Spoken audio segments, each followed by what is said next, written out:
Hello students, chapter development is continue. तो ये अर्थ और लास्ट वीडियो इस चैप्टर की है। तो इसमें हम समझेंगे देखिए ह्यूमन डेवलपमेंट रिपोर्ट क्या होती है। ह्यूमन डेवलपमेंट रिपोर्ट HDI से शॉर्ट में HDI कहते हैं। Once it is realize that, एक बार जब ये रियलाइज हो जाता है कि even though the level of income is important, तो इनकम का लेवल इम्पॉर्टेंट होता है, ये सब जानते हैं। Yet it is an इनएडिक्वेट measures of the level of development, फिर भी ये डेवलपमेंट के लेवल से इनएडिक्वेट रहता है, यानी कि कम रहता है कि कितनी भी अर्निंग हो लेकिन डेवलपमेंट कितना चाहिए होगा उससे कम ही होती है वो। We begin to think of other criterion, अब हम दूसरे क्राइटेरिया से शुरू करते हैं। There could be a long list of such criterion but then it would not be useful, तो ऐसे कुछ क्राइटेरियन की बहुत बड़ी लिस्ट होती है लेकिन ये भी यूजफुल नहीं होते। What we need is a small number of the most important things, तो हमें क्या ज़रूरत पड़ती है, ये मोस्टली इम्पॉर्टेंट थिंग्स का एक छोटा नंबर होता है। हेल्थ एंड एजुकेशन इंडिकेटर्स, दूसरे देखिए हेल्थ और एजुकेशन इंडिकेटर्स, पैसे से हमें कितना खरीदना है देखिए अपनी ज़रूरत के लिए बहुत ही कम है, लेकिन हेल्थ और एजुकेशन लेवल पर बहुत खर्च करना पड़ता है। Such as the ones we used in comparison of Kerala and Haryana, जैसा कि हम केरला और हरियाणा के कंपैरिजन में करें। Are among them over the past decade, decade होता है 10 ईयर्स का टाइम, पिछले 10 सालों में health and education indicators have come to be widely used along with income as a measure of development.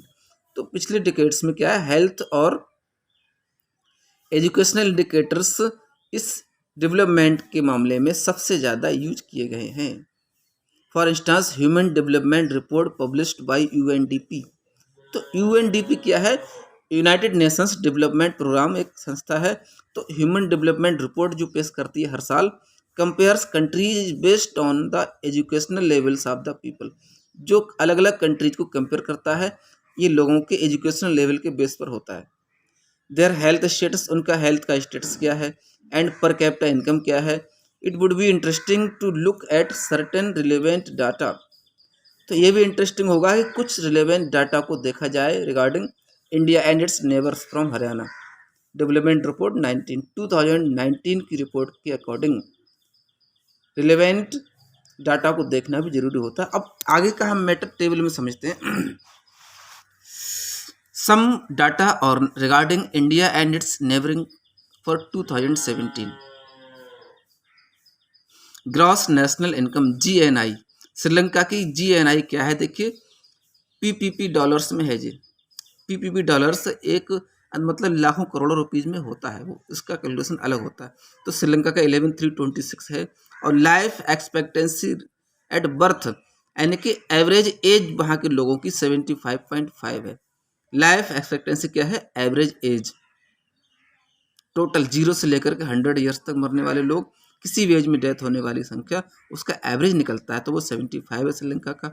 और स्कूल गोइंग चिल्ड्रंस का रेशियो 10.9। Mean years of schooling of people age 25 and above, 25 या उससे above schooling children's का जो ratio है 10.9 है वो। HDI rank in the world, तो वर्ल्ड में HDI रैंक पूरे कंट्री की 76 है।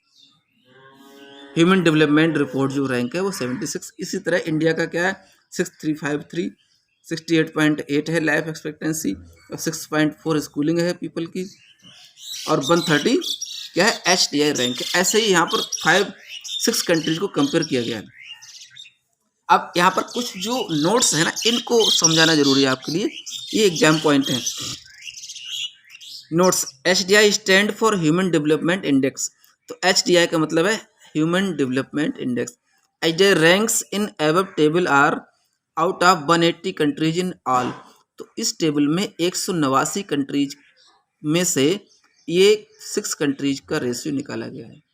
ओवरऑल 189 में से ये रैंक है, 130 में नंबर पर हम हैं। श्रीलंका 76 नंबर पे है, कोई country first second third fourth पे भी होगा।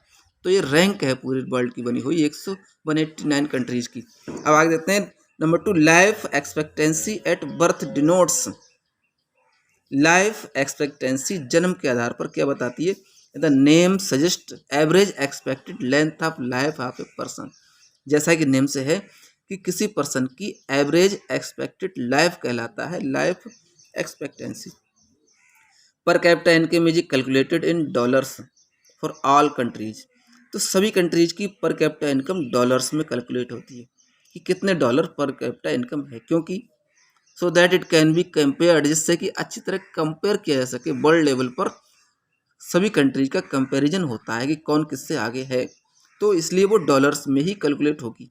It is also done in a way so that, ये भी इसलिए किया जाता है क्योंकि every dollar would buy the same amount of goods.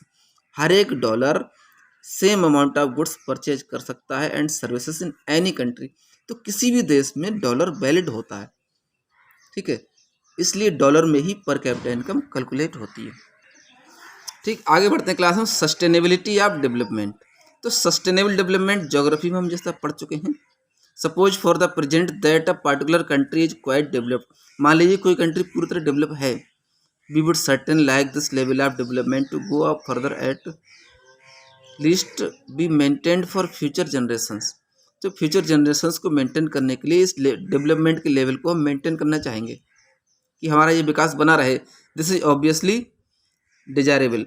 तो ये एक डिजायरेबल होता है। However since the second half of the 20th century के सेकेंड हाफ तक a number of scientist have been warning that at present time. तो scientist अक्सर ये वार्निंग देते रहे हैं, levels of development are not sustainable. हमारे डेवलपमेंट का लेवल सस्टेनेबल नहीं है। तो क्या देखा, सस्टेनेबल का मतलब क्या है, जो नेचुरल रिसोर्सेस हमारे पास अवेलेबल हैं, नेचुरल रिसोर्सेस कोल हो या सॉइल है, गोल्ड है, सिल्वर है, मेटल्स है, आयरन है, वाटर है, ये सभी नेचुरल रिसोर्सेस मेंटेन रहें आगे फ्यूचर की जनरेशंस के लिए। हमें उनका इतना यूज किया जाए इतना हमें आज ज़रूरत है। बर्बाद करेंगे उसको, ओवर यूज करेंगे, उससे बेचेंगे, तो क्या होगा, सस्टेन नहीं हो पाएगा, हमारे नेचुरल रिसोर्सेज कम हो जाएंगे। ग्राउंड वाटर लेवल बहुत कम हो गया है। देखिए यहाँ इसमें दिखाया जा रहा है कि वाटर को बर्बाद इतना किया जाता है कि वाटर लेवल कभी यहाँ था पहले, आज बकेट यहाँ पर फिल होके आ रही है इस जगह से, ठीक है। ये ग्राउंड वाटर होना चाहिए था, लेकिन लेवल कितना नीचे पहुँच गया। अब देखते हैं क्रूड ऑयल रिजर्व्स।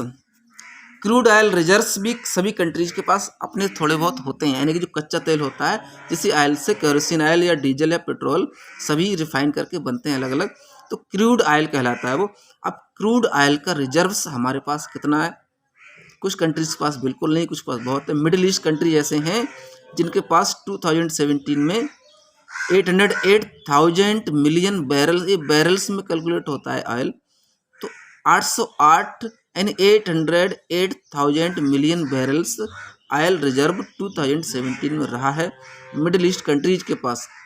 और number of years reserve will last, तो कितने सालों तक उनका रहेगा, वो 70 ईयर्स तक वो रिजर्व रहेगा। उनके पास इतना भंडार है, 70 सालों तक चलेगा उतना तेल। और वो ये कौन से कंट्री, यहाँ एक कंट्री नाम नहीं है, तो मिडिल ईस्ट कंट्रीज हैं वो। United state of America, America के पास कितना है भंडार, 50 मिलियन बैरल्स है, 50,000 मिलियन बैरल्स है, और ये 10.5 यानी 10.5 साल तक ही सफिशेंट है। पूरे वर्ल्ड के पास कितना है देखिए, 1697 मिलियन बैरल्स ऑयल है, और नेक्स्ट 50 ईयर्स के लिए सफिशेंट है। यानी दुनिया के पास इतना ऑयल है कि 50 सालों तक रहेगा। तो इंडिया के पास भी अपना रिजर्व जरूर है, लेकिन इतना नहीं है, इन कंट्रीज के बराबर नहीं है। तो क्या होगा कि हमें सस्टेनेबल डेवलपमेंट मेंटेन रखने के लिए रिसोर्सेज को बहुत ही ठीक से यूज करना है, बर्बाद नहीं करना है।